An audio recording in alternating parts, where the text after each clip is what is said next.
सी के नायडू को Ranji trophy final में बड़ौदा के खिलाफ 50 की उम्र पार करने के बाद 200 रन बनाते हुए देखा।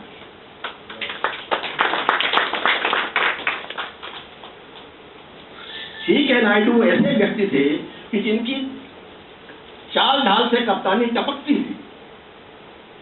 बोलने का तरीका, चलने का तरीका, बात करने का तरीका, और कुछ ना हो बैटिंग बॉलिंग छोड़ दीजिए, जिस तरह वो गेंद को रोकते थे अपने हाथ से और फेंकते थे विकेट कीपर के पास, वो ही इतना पर्याप्त होता था आपको देखने के लिए कि आपको लगने लगता था कि आप किसी चमत्कारी व्यक्ति को देख रहे हैं, किसी फिनोमिना को देख रहे हैं। ऐसे सी के नायडू थे। एक उदाहरण मैं आपको दूंगा।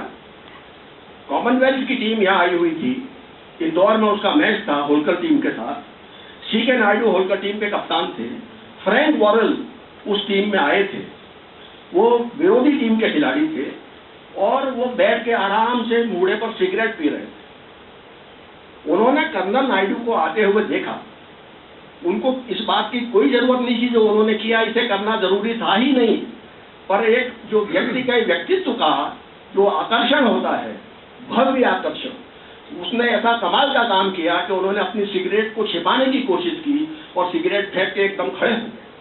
उनको खड़े होने की भी जरूरत नहीं थी, सिगरेट छिपाने की भी जरूरत नहीं थी, पर कर्नल नायडू के व्यक्तित्व का ये करिश्मा था कि उस महान खिलाड़ी को ये सब करना जरूरी था। तो ये कप्तानी की खूबी होती है। सी के नायडू कभी कहते नहीं थे कि किसको क्या करना है। उनको सिर्फ इतना देखना भर होता था अपने बॉलर को या क्षेत्र रक्षक को, और वो समझ जाता था कि वो क्या चाहते हैं। बोलना जरूरी नहीं है। सी के नायडू ने कभी मैदान पर आपा नहीं खोया, बस जरा सा नजर उठा के देखा। एक दूसरा उदाहरण आपको बताऊं। टॉम ग्रेवनी खेल रहे थे, इंग्लैंड के मशहूर बल्लेबाज। हीरालाल गायकवाड़ ने ऑफ स्टंप के बाहर एक उनको हाफ बॉली दी, उन्होंने ड्राइव किया। अब इस ड्राइव किया तो सी के नायडू को नेचुरली देखना था कि भाई आपने इतनी लूज बॉल उनको ऑफ स्टंप के बाहर क्यों दी। उन्होंने सिर्फ उनकी तरफ यूं देखा और बस उसके बाद गायकवाड़ समझ गए कि ये उनसे गलती हुई है, दूसरी बॉल उनको ऐसी नहीं डाली। एक उदाहरण मैं आपको फ्रैंक वॉरेल का भी दूंगा। वो मशहूर जो टाई सीरीज थी ऑस्ट्रेलिया की और वेस्ट इंडीज की, उसमें हुआ ये कि बराबर रन बन रहे थे, विकेट गिर रहे थे, कोई नहीं जानता था एंड टाइम पे क्या होगा। फ्रैंक वॉरेल ने अपने फास्ट बॉलर वेस हॉल से ये कहा कि you will not bowl bouncers to the tail enders. नीचे के क्रम के बल्लेबाजों के लिए आप बाउंसर नहीं फेंकेंगे, हारे या जीते ये अलग बात है। इस तरह क्रिकेट पहले खेला जाता था कि जो नीचे के क्रम के बल्लेबाज हैं वो तो कभी भी आउट हो जाएंगे, उनके लिए आप बाउंसर नहीं डालें। अब उन्होंने सुन तो लिया और एक बाउंसर डाल दिया, ग्राउंड ने हिट किया और वो आउट भी हो गए।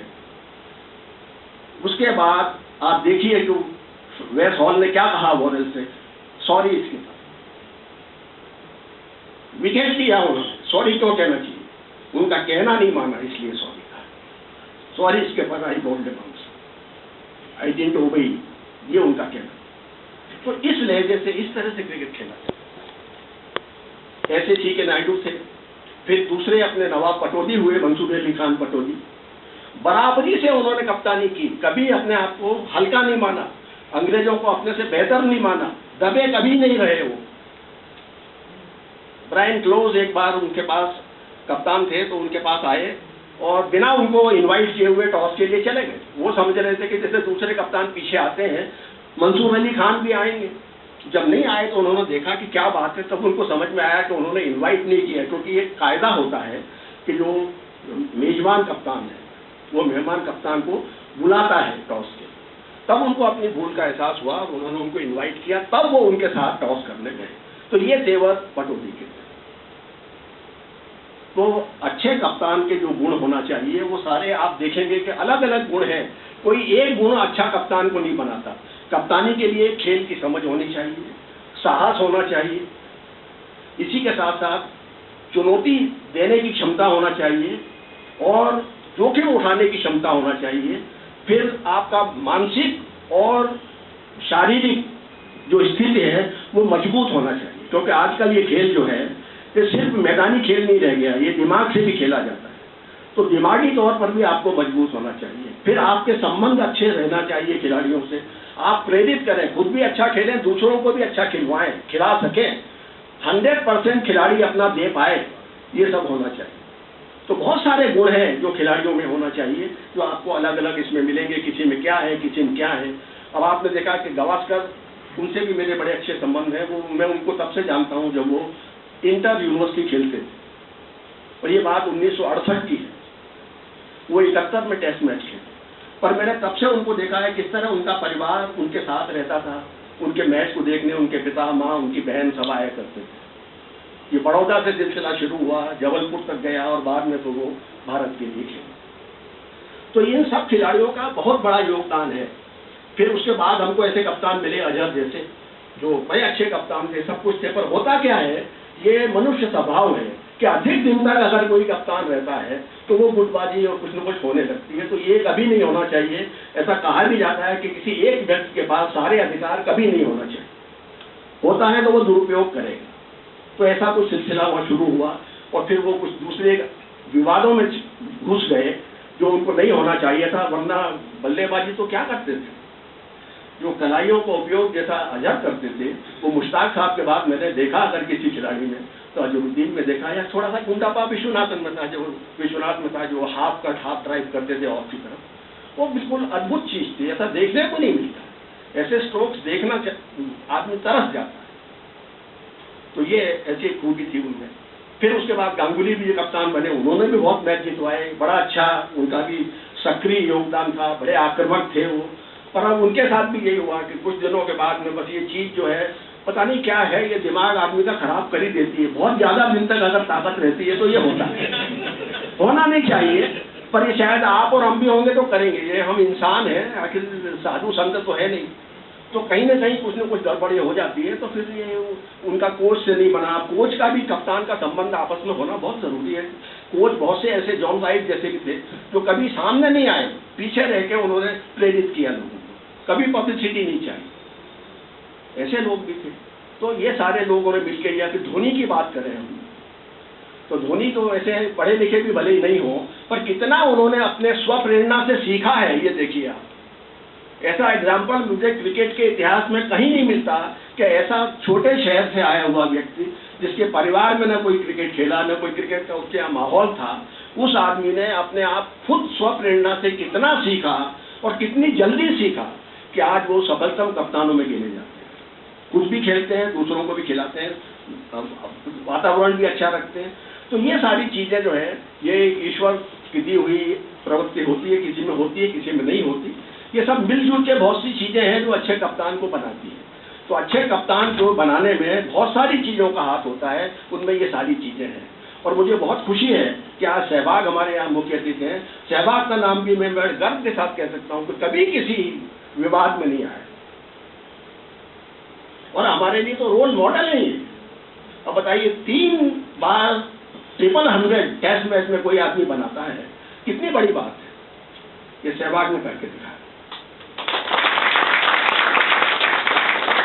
और दूसरी मुझे बड़ी खुशी है कि वो अपने अंदाज में क्रिकेट खेलते हैं, और होना भी यही चाहिए, अपने तरीके से।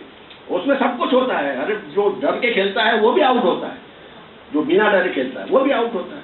तो अपने तरीके से खेले। अब वो तेंदुलकर जैसा वो थोड़ी खेलेंगे, तेंदुलकर उन जैसा नहीं खेल सकते, द्रविड़ उन जैसा नहीं खेल सकते, वो द्रविड़ जैसा नहीं खेल सकते। तो हर एक की अपनी खूबी होती है, स्टाइल होती है।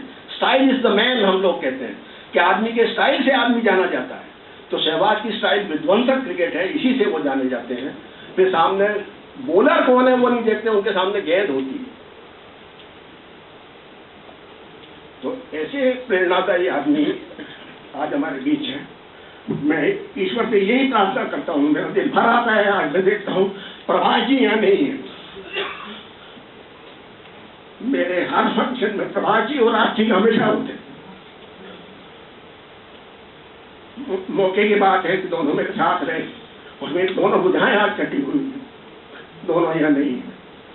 तो अब आज का हमारा तो नए युग होता है, तो सहवाग का जमाना है। मैं चाहता हूँ कि और तरक्की करें, और रन बनाएं, और हमको ऐसे प्रेरित करते रहें।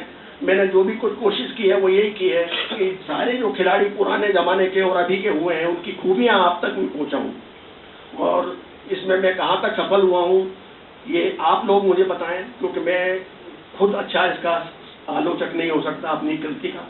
आप लोग बताएं, जो भी कुछ सुधार हो उसे करने की मैं कोशिश करूं। पर मैं यह जरूर कहता हूं कि इस खेल को जिंदा रखने के लिए ये बहुत ज़रूरी है कि हम इससे प्रेम करें, इससे लगाव रखें। और ये क्रिकेट सारे संकटों से बड़ा है। क्रिकेट के सामने बहुत से संकट आए, वो पहले आपने देखा ही होगा, सुना होगा कि बॉडी लाइन श्रृंखला हुई, उसको इसने पार किया। फिर नो बॉल की समस्या आई, चकिंग की समस्या आई, ड्रैगिंग की समस्या आई, उससे भी इसने पार किया।